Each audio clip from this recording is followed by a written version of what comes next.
Hello guys, good morning and welcome to another episode of Talk with Becca. Before we proceed, if you have not subscribed to our YouTube channel, please subscribe in the button below and remember to also like our video. So how are we doing this morning? I hope we had a lovely weekend. I hope we rested well. I hope we are ready and geared up for this week. I hope we are ready to take over this week. What we are going to be talking about today is what I call loving yourself. And we're going to be using some experiences. We're going to be sharing some experiences. So, my experience.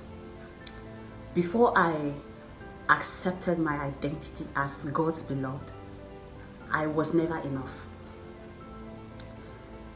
Nothing I did was ever enough.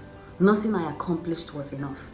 And whatever good was just right in front of me was impossible for me to take pleasure in it because I was trying so hard to be good that I could not just embrace the good. So it was a case of bringing false self to God. And God cannot love a false self. So I was unable to experience God's love. I had no idea who I was. And in that confusion, a light dawned. It was dim, but it was sure. I knew that I needed to love myself again. I knew that I needed to present my real self to God again with all the flaws, with all the mistakes, with all the failures, with all the guilt, with all the cowardice, with all the cruelties. I knew that I needed to feel the warmth of my Heavenly Father. I knew that I needed Him to wrap His arms all over me again. We might feel like it is selfish of us to say that self-love is the answer to our deepest needs.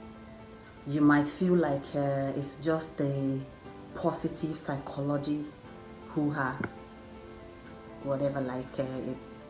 But the truth is, it's there in the principles of Jesus' words. Let's take, for example, when He was asked to pick the greatest commandment, He said, you must love the Lord your God with all your heart, with all your soul, and with all your mind. This is one of the greatest commandments. And He went further by saying that you should love your neighbor as yourself.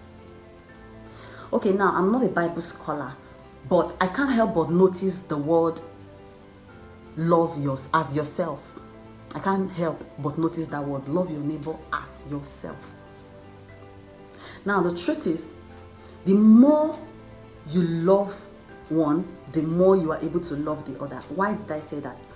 People who don't learn to love the true identity of themselves they often have limitations in loving God, expressing their love to God and to others.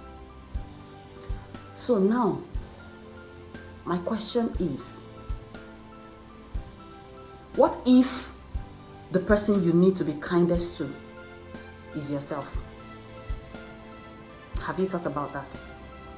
What if the enemy you need to figure out, the enemy you need to forgive, what if the prisoner you need to release is your true self? This is why God has redeemed you. Think about it.